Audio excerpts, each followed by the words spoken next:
Hello friends, आप सभी साथियों का अपने यूट्यूब चैनल सत्या एजुकेशन में स्वागत करता हूं। फ्रेंड्स, आज हम सब्जेक्ट समावेशी शिक्षा यानी कि इंक्लूसिव एजुकेशन में भेदभाव और उसके प्रकार भेदभाव के उसके बारे में डिटेल में जानेंगे। इस वीडियो में क्लास 4th है, बीएड सेकंड सेमेस्टर के लिए है, ये आप लोग जानते हैं। तो गाइस, देर न करते हुए अपने टॉपिक पर बढ़ते हैं। फ्रेंड्स, भेदभाव यानी कि डिस्क्रिमिनेशन क्या होता है, पहले इसका अर्थ समझेंगे।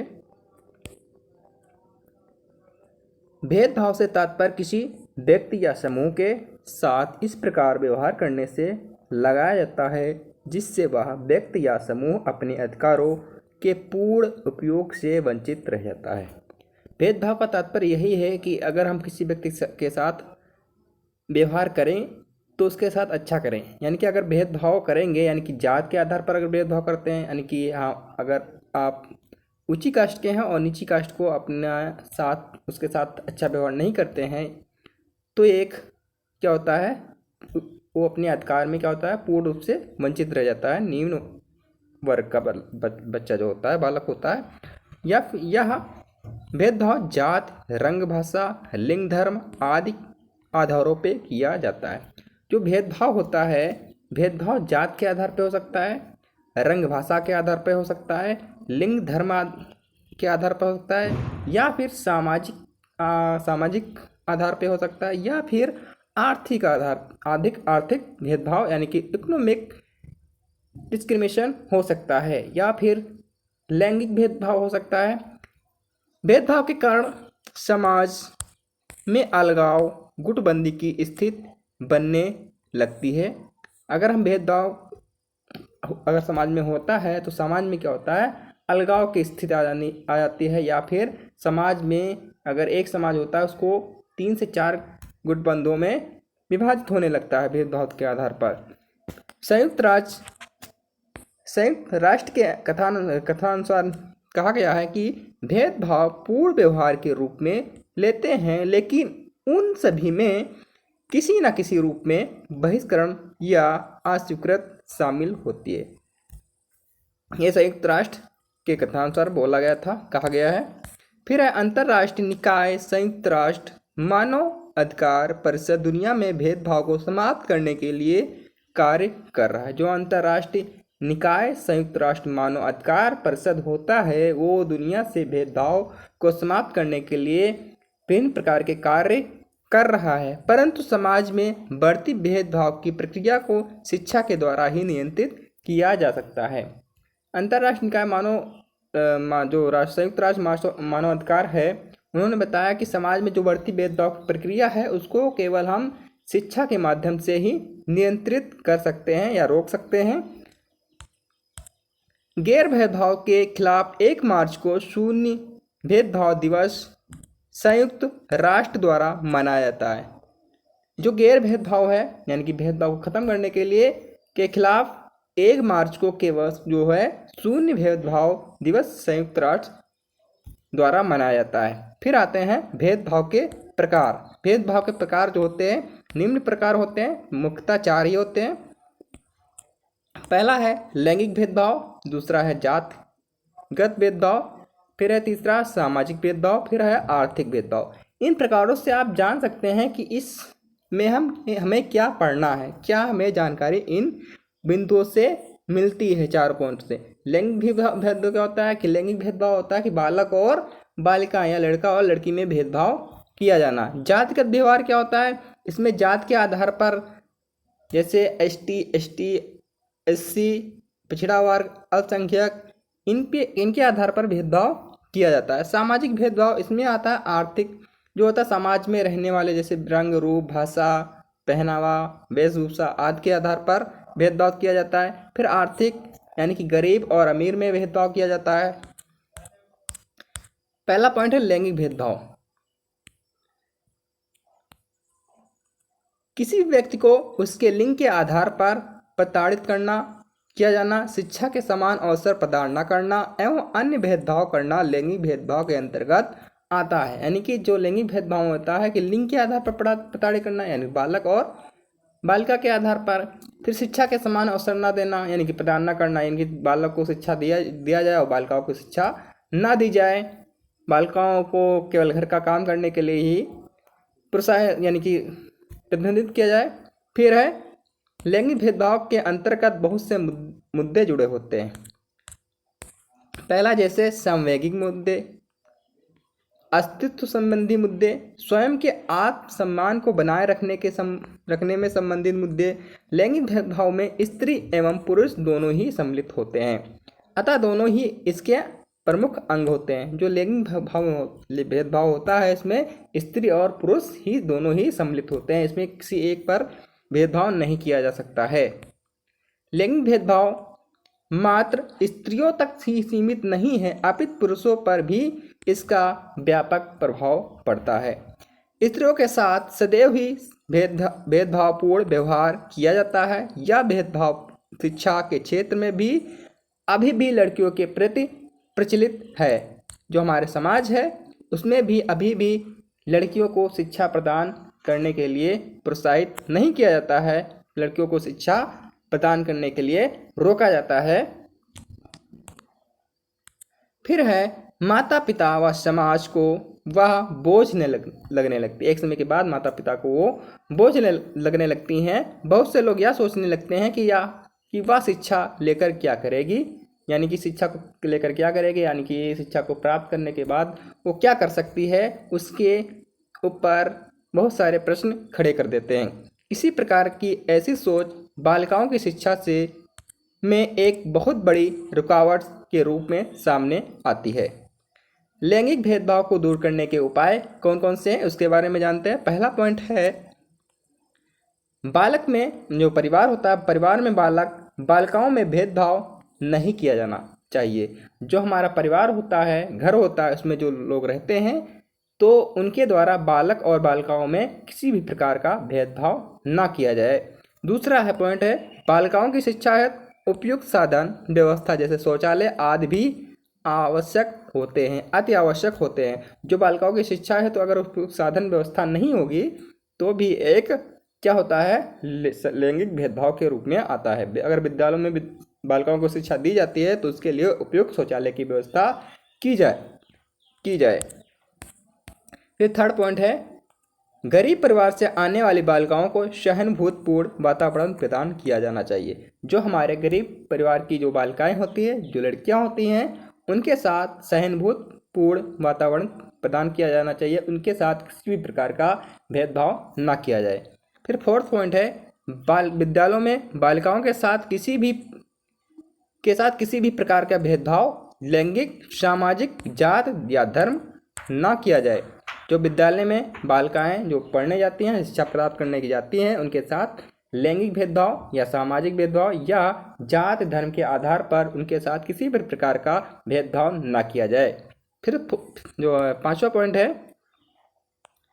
बालिकाओं की शिक्षा व्यवस्था उनकी रुचि एवं क्षमताओं के अनुरूप करने का प्रयास किया जाना चाहिए। जो हमारी बालिकाएं हैं, जो बालिकाओं की शिक्षा व्यवस्था जो होती है, जो बालिकाओं की शिक्षा व्यवस्था जो है उनकी रुचि के अनुसार होनी चाहिए, उनकी क्षमता के अनुसार होनी चाहिए जिससे कि वो अच्छी प्रकार से शिक्षा को प्राप्त करने में रुचि लें। छठा पॉइंट है विद्यालय में उचित संसाधनों की व्यवस्था होनी चाहिए। जो विद्यालय होते हैं उनमें बालिकाओं के लिए भी अलग से शौचालय होने चाहिए और बालिकाओं के लिए भी अलग से शौचालय होने चाहिए और लड़कों के लिए भी अलग से शौचालय की व्यवस्था होनी चाहिए। कक्ष रूम में भी पंखा, बिजली, लाइट की व्यवस्था होनी चाहिए, चाक डस्टर की व्यवस्था होनी चाहिए। अध्ययन सामग्री जो होती है वो भी उचित रूप से विद्यालय में उपस्थित होनी चाहिए। फिर है 7 पॉइंट जो कि लास्ट पॉइंट है विद्यालय में आयोजित प्रतियोगिताओं में भाग लेने हेतु प्रेरित किया जाना। जो हमारे विद्यालय में आयोजित कार्यक्रम होते हैं, सांस्कृतिक कार्यक्रम होते हैं या वार्षिक उत्सव होते हैं, उसमें बालक और बालिकाओं को दोनों को भाग लेने के लिए प्रोत्साहित करना चाहिए, प्रेरित करना चाहिए। फिर आते हैं जात आधारित भेदभाव। जात आधारित भेदभाव में बहुत से ऐसे पॉइंट हैं जिनमें हम पहला पॉइंट देखते हैं अनुसूचित जात जनजात बालकों की शिक्षा।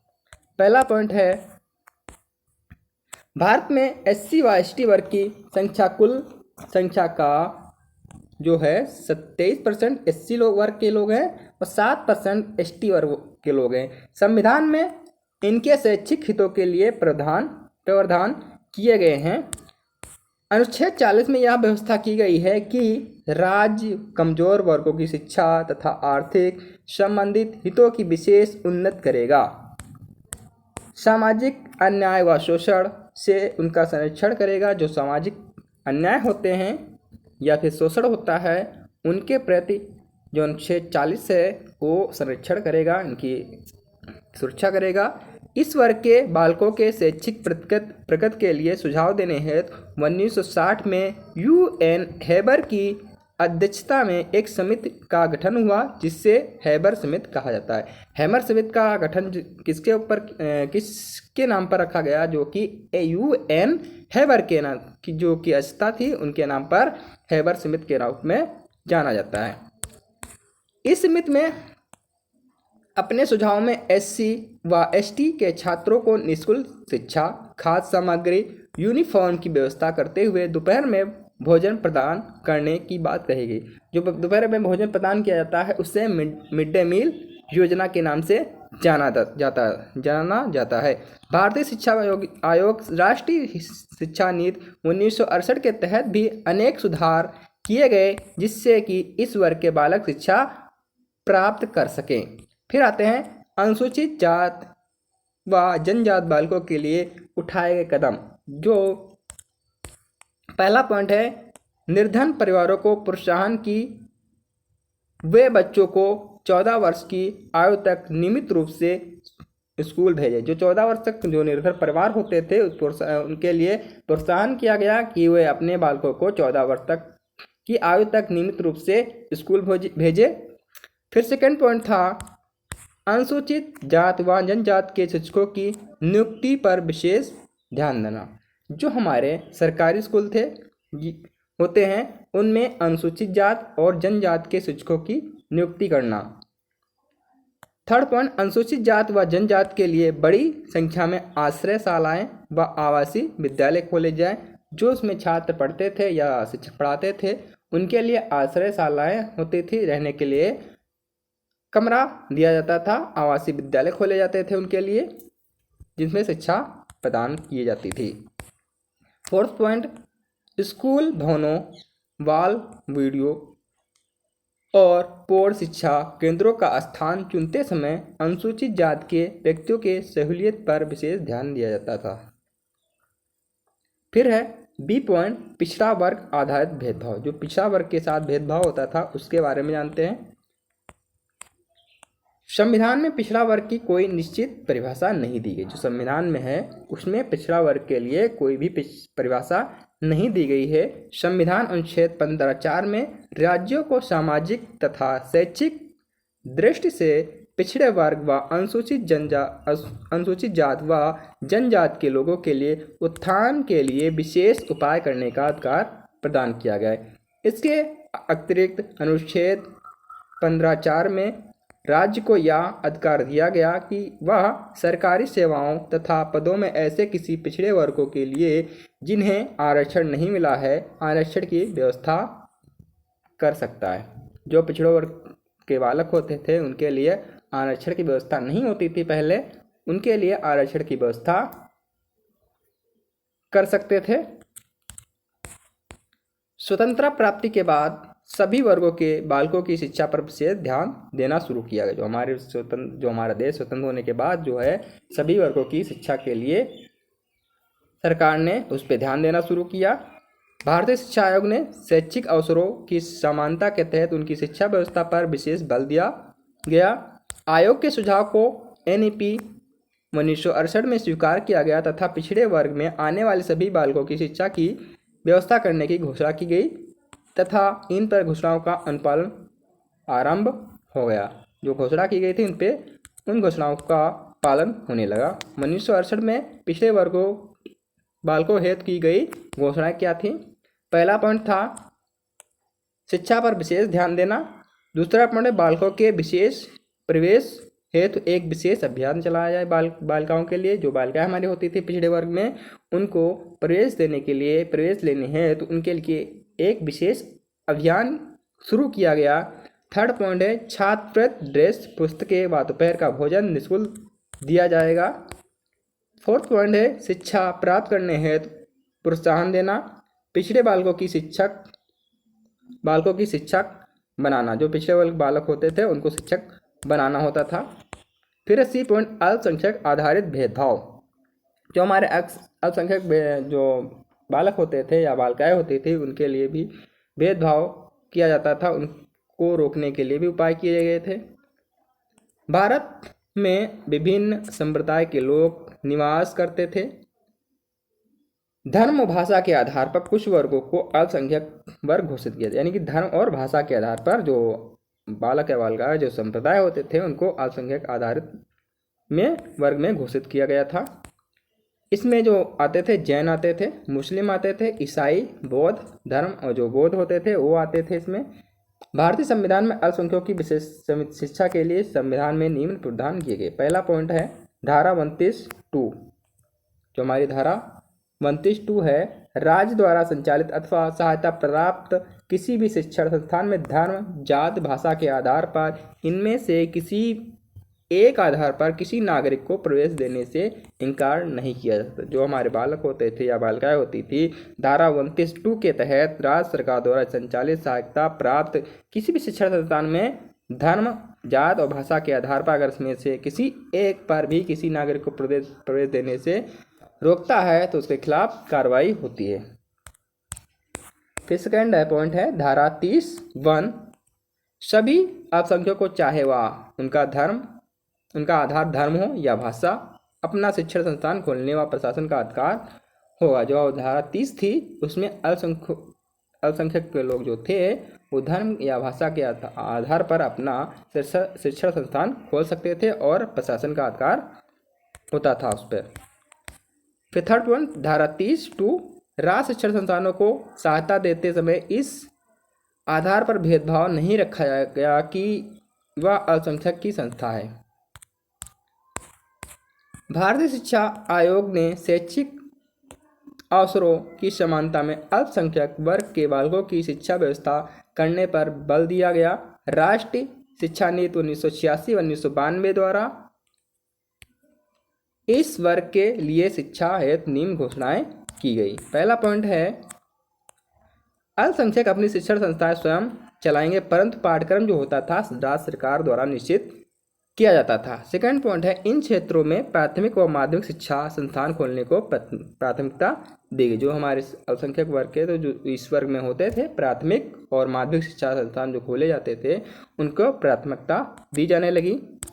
फिर थर्ड पॉइंट सरकार द्वारा इस वर्ग की शिक्षा हेतु किए जाने वाले प्रयास जो थे क्या कौन कौन से किए गए सरकार द्वारा। पहला पॉइंट है प्राथमिक और माध्यमिक शिक्षण संस्थान खोलने का प्रयास किया गया। सेकेंड पॉइंट संस्थान को मान्यता देने में नरमी की गई, जो कि जो छोटी मोटी कमियां रह जाती थी उसको नज़रअंदाज करके उसको मान्यता दी जाती थी। फिर थर्ड पॉइंट है बालिकाओं हेतु आवासीय विद्यालय खोले गए। चौथा पॉइंट राष्ट्रीय अल्पसंख्यक आयोग का गठन किया गया। फिर पांचवा पॉइंट है विभिन्न स्तर पर छात्रवृत्ति की व्यवस्था की गई। जो विभिन्न स्तर होते थे उन पर बालक और बालिकाओं को छात्रवृत्ति की व्यवस्था दी जाने लगी। फिर है सामाजिक भेदभाव। सामाजिक भेदभाव का अर्थ होता है, इसको मैंने पढ़ा चुका हूँ पिछली वीडियो में। सामाजिक भेदभाव का अर्थ है किसी भी व्यक्ति या समूह को किसी भी समाज से उसके धर्म, जात, रंग, रूप, प्रजाति के आधार पर उसके अधिकारों से अलग करने से है। चूँकि रंग, जात आदि को समाज में रहने वाले व्यक्तियों के द्वारा ही बनाया जाता है, जिसकी अपनी कुछ सीमाएं होती हैं, इसके लिए व्यक्ति की गुणवत्ता पर प्रश्न चिन्ह लग जाता है।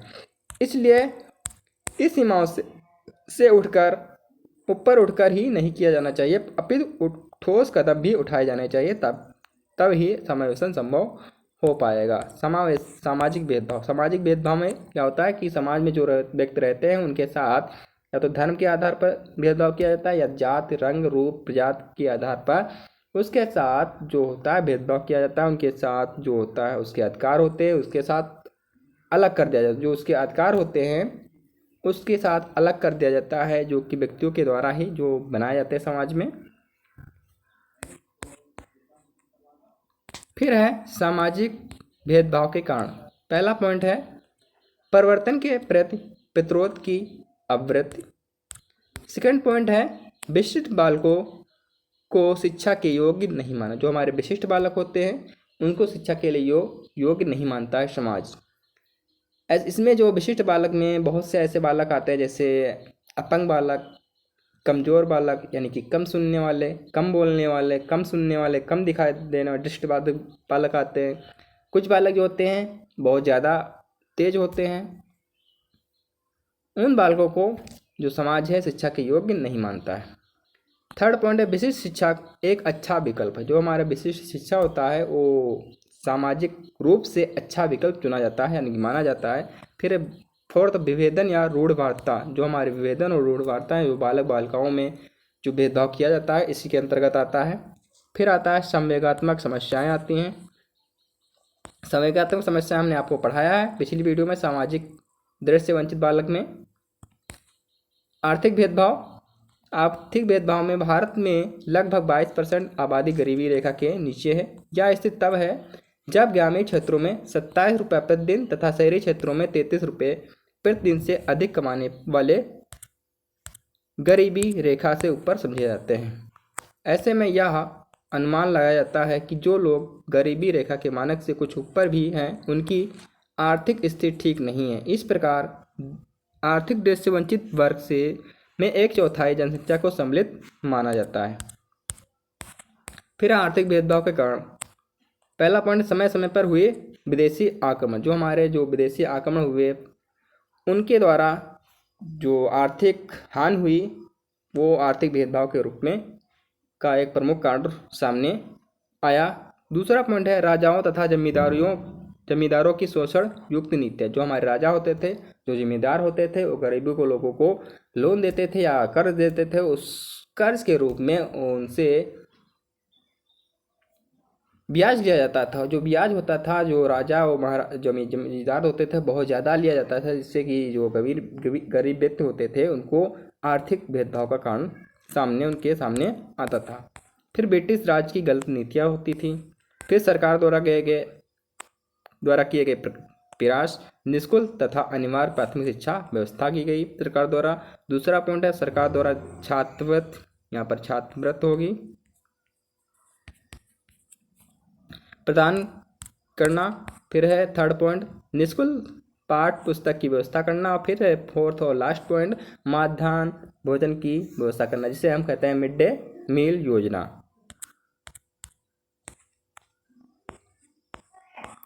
तो गाइज आज हम भेदभाव और भेदभाव के प्रकार पढ़े हैं। वीडियो अच्छा लगे तो लाइक और शेयर करना ना भूलें। अपने फ्रेंडों को भी शेयर करना जिससे कि आपके दोस्तों को भी इसका लाभ मिल सके। तब तक के लिए टेक केयर, बाय बाय। मिलते हैं अगले वीडियो में।